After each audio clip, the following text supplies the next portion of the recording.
प्रिय विद्यार्थियों, हम लघु सिद्धांत कौमुदी के संज्ञा प्रकरण में तुल्यास्य प्रयत्नम सवर्णम ये सूत्र पढ़ रहे थे और इस सूत्र में हमने देखा था कि विभिन्न वर्णों का उच्चारण स्थान क्या होता है।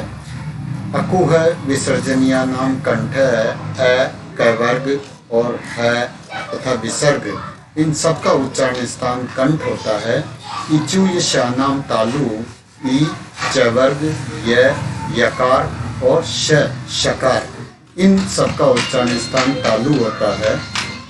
ऋटुर शानाम मूर्धा, री टवर्ग, र और श, इन सब का उच्चारण स्थान मूर्धा होता है।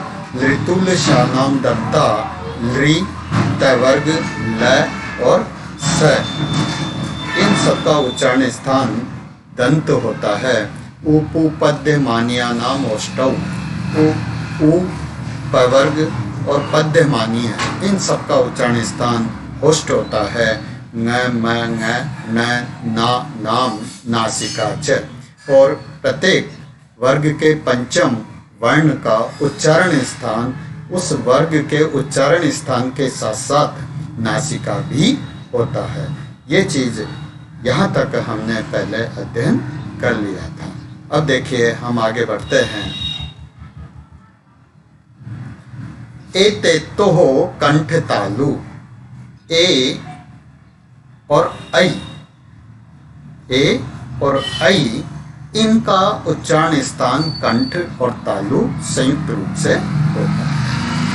ओ तो कंठोष्टम, ओ और औ, इन दोनों स्वरों का उच्चारण स्थान कंठ और ओष्ठ होता है।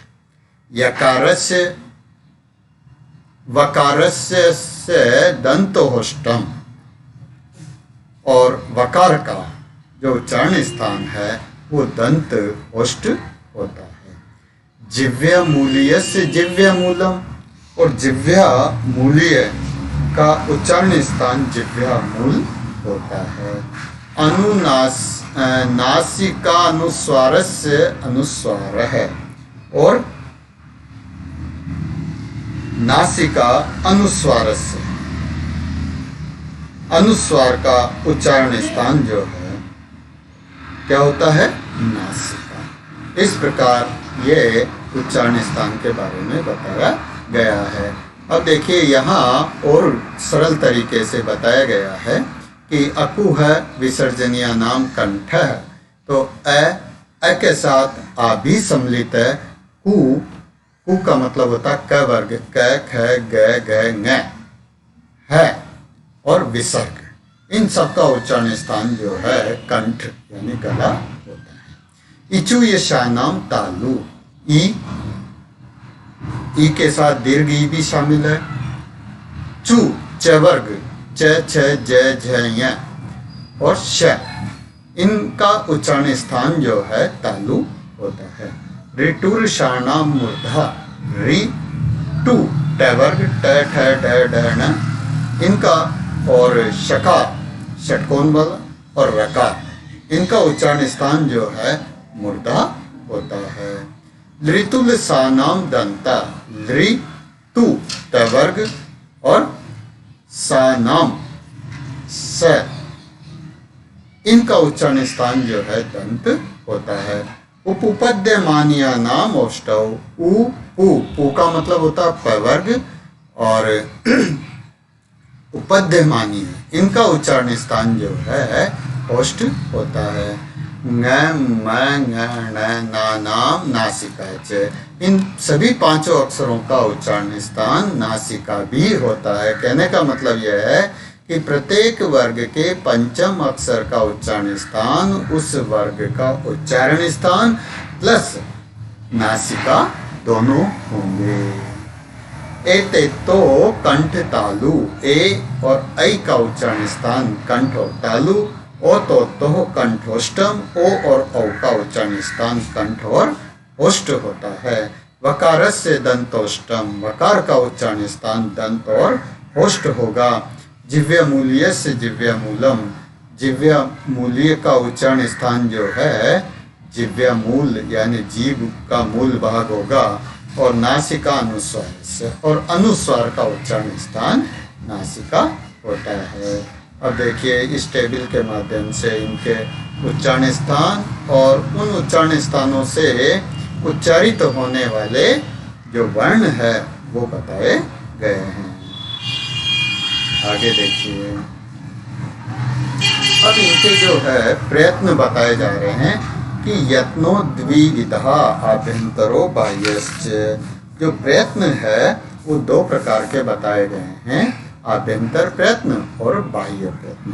कहने का मतलब यह है कि इन वर्णों के उच्चारण में जो प्रयत्न किया जाता है वो प्रयत्न दो प्रकार का होता है, एक आभ्यंतर प्रयत्न और एक बाह्य प्रयत्न। अब आभ्यंतर प्रयत्न कितने प्रकार के होते हैं, बाह्य प्रयत्न कितने प्रकार के होते हैं, ये चीज आगे बताई जा रही है। आद्य पंचधा, आद्य यानी जो पहला है आभ्यंतर प्रयत्न है वो 5 प्रकार का होता है। कैसे कि स्पृष्ट, ईशत स्पृष्ट, ईशद विवृत, विवृत संवृत भेदात। कि स्पृष्ट, ईशत स्पृष्ट, ईशद विवृत और विवृत और संवृत। तो ये तत्र स्पृष्टम, तत्र स्पृष्टम प्रयत्न स्पर्शा नाम। कि जो स्पृष्ट प्रयत्न है वो स्पर्श वर्णों का होता है। ईशत स्पृष्ट अंतः स्थानाम, और जो ईशत स्पृष्ट है वो अंतस्थ जो वर्ण होते हैं उनका होता है। ईशत विवृत्तम उष्णा उष्माणाम, और जो उष्म वर्ण होते हैं उनका आभ्यंतर प्रयत्न ईशत होता है। विवृतम स्वराणाम ह्रस्वस्य अवर्णस्य प्रयोगे संवृत्त है, और जो विवृत है वो स्वरों का होता है, ह्रस्व वर्णस्य प्रयोगे संवृत्त है, और ह्रस्व वर्ण के प्रयोग में संवृत्त होता है।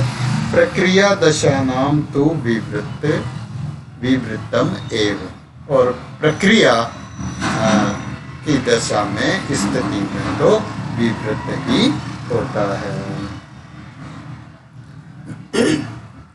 देखिए यहाँ स्पष्ट किया जा रहा है कि जो आभ्यंतर प्रयत्न है उसके 5 भेद बताए गए हैं, 5 प्रकार का बताया गया है। स्पृष्ट, ईशत स्पृष्ट, ईशद विवृत, विवृत और संवृत। उनमें से जो स्पृष्ट प्रयत्न है वो स्पर्श संज्ञा वाले वर्णों का होता है। कहने का मतलब यह है कि क वर्ग, च वर्ग, ट वर्ग, त वर्ग, प वर्ग है, क से लेकर म तक के सभी वर्ण जो है स्पर्श कहलाते हैं।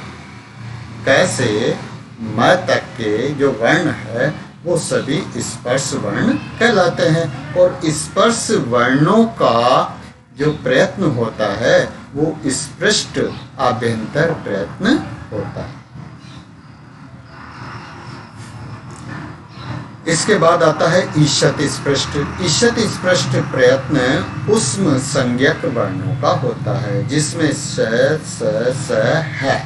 ये जो 4 वर्ण है ये उष्म संज्ञक वर्ण कहलाते हैं। विवृत जो प्रयत्न है ये समस्त स्वर वर्णों का होता है, यानी ऐसे लेकर औ तक का। और ह्रस्व अ का जो प्रयत्न है, अवर्ण का प्रयत्न होता है वो समृद्ध होता है, परंतु प्रक्रिया दिशा में विवृत प्रयत्न ही होता है।